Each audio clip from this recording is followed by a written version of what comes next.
Era un cappellone, gridava e viva la libertà. Era uno dei tanti che non sapeva la verità.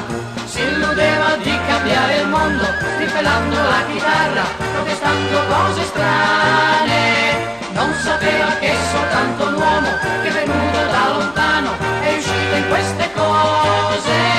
Era un cappellone, gridava e viva la libertà, la libertà.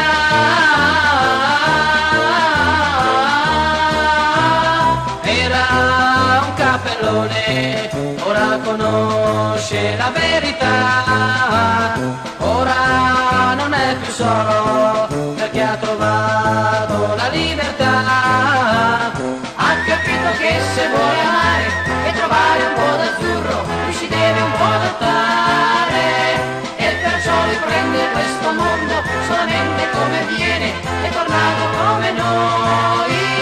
Era un cappellone, ora ha trovato una libertà.